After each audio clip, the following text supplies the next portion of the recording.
एक डॉक्टर साहिबा हैं हैदराबाद से, पूछती हैं कि मैं और मेरे शोहर दोनों भी MBBS MD डॉक्टर्स हैं और हम दोनों हैदराबाद इंडिया में प्राइवेट हॉस्पिटल में काम करते हैं। हमारे 3 बच्चे हैं अल्हम्दुलिल्लाह।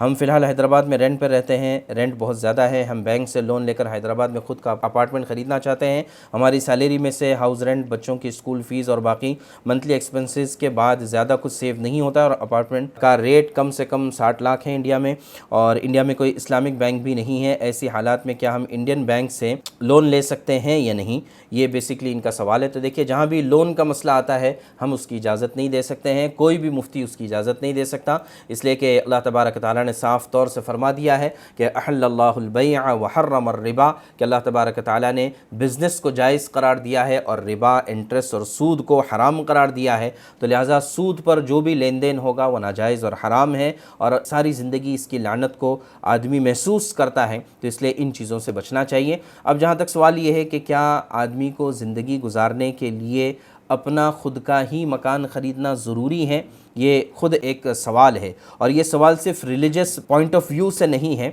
बल्कि ये फाइनेंशियल पॉइंट ऑफ व्यू से भी है। बाकायदा इसके माहिरीन होते हैं, वो ये बताते हैं कि जब आपकी सैलरी इतनी हो जाए और उसमें से आप इतने % जब आप निकाल सकते हैं तब जाकर आपको अपना ख़ुद का घर ख़रीदना चाहिए, वरना उससे पहले आपको ख़ुद का घर नहीं ख़रीदना चाहिए। ये जो फाइनेंशियल एक्सपर्ट्स होते हैं वो भी ये बात बताते हैं।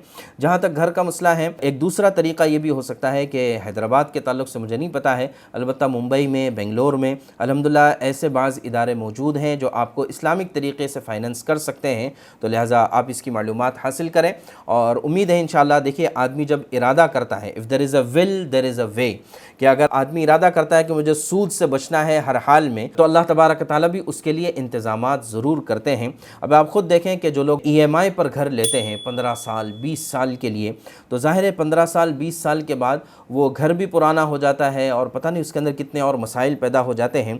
तो ये कोई बहुत अच्छा तजर्बा नहीं होता है। उससे बेहतर है कि आदमी ख़ुद अपनी कमाई से, अपनी सेविंग करते हुए या किसी इस्लामिक फ़ाइनेंस के तरीक़े से आदमी घर ले ले, ये ज़्यादा बेहतर है। अल्लाह से मांगता रहे कि अल्लाह तबारक व तआला उसे दुनिया में भी बेहतरीन घर का इंतज़ाम कर दे और आखिरत में भी उसके लिए बेहतरीन जन्नत में घर का इंतज़ाम करें। इंशाअल्लाह अल्लाह से मांगते रहेंगे, अल्लाह आपके लिए ज़रूर इंतज़ाम करेंगे। हराम से बचने की कोशिश करें।